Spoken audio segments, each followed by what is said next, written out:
Oke, Assalamualaikum warahmatullahi wabarakatuh.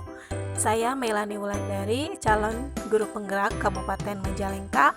Kali ini saya akan memberikan koneksi antar materi, kesimpulan dan refleksi pemikiran filosofis Ki Hajar Dewantara.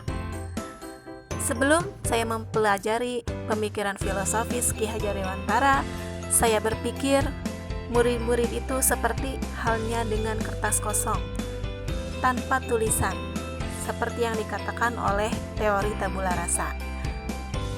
Yang kedua, anak-anak harus tertib mengikuti perintah dari guru, dan itu bersifat wajib. Yang ketiga, kematangan kognitif merupakan hal utama. Jika anak sudah bisa calistung, berarti dia sudah bisa dikatakan sukses dalam pembelajaran. Akan tetapi, sesudah saya mempelajari pemikiran filosofis Ki Hajar Dewantara, saya menemukan hal-hal baru dalam pembelajaran. Yang pertama, ternyata anak-anak itu seperti kertas yang sudah ada tulisannya tetapi masih buram. Tugas guru untuk menebalkan tulisan yang baik dan mengaburkan yang jelek. Karena kita hanya bisa mendidik anak sesuai dengan kodratnya, bukan berarti kita bisa merubah kodratnya. Seperti halnya petani yang menanam padi, petani hanya bisa menyediakan pupuk, tanah yang baik, cahaya matahari, juga air. Akan tetapi petani tidak bisa mengubah padi menjadi sayuran yang lainnya. Begitu pula anak-anak. Dan yang kedua, anak-anak harus bahagia dalam belajar dengan guru. Tidak ada tekanan, tidak ada tuntutan, agar anak-anak juga merasa senang belajar di kelas. Dan yang ketiga, pembelajaran harus bersifat holistik atau menyeluruh, tidak hanya berfokus pada kognitif saja. Proses pembelajaran. Sebelum saya mempelajari pemikiran filosofis Ki Hajar Dewantara, saya melakukan transfer ilmu dari guru ke siswa. Pembelajaran di kelas seperti itu saja. Setiap harinya monoton. Di kelas hanya sekedar membuka majalah, membuka LKS, dan lain sebagainya. Akan tetapi, sudah mempelajari pemikiran filosofis Ki Hajar Dewantara, saya juga sadar kalau saya sebagai guru seharusnya menerapkan juga pendidikan karakter untuk menuntut anak memiliki budi pekerti yang luhur. Untuk pembelajaran di kelas, ada beberapa prinsip yang saya ingin terapkan ke depannya di sekolah saya.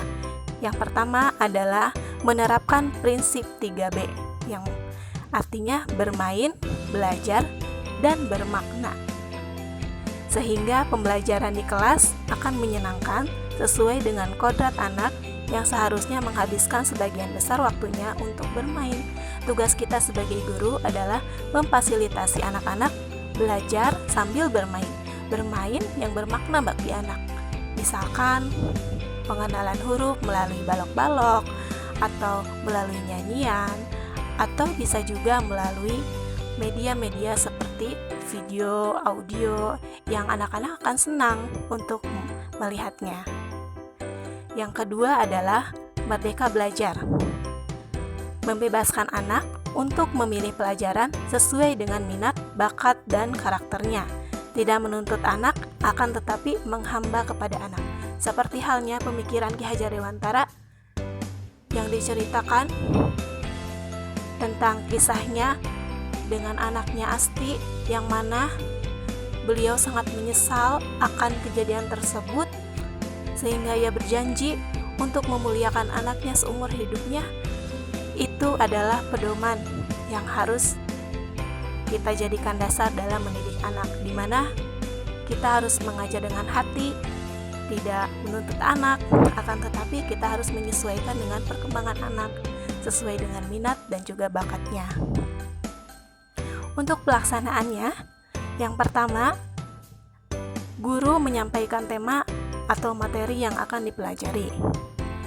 Yang kedua, siswa bebas mendesain pembelajaran sesuai dengan minat masing-masing.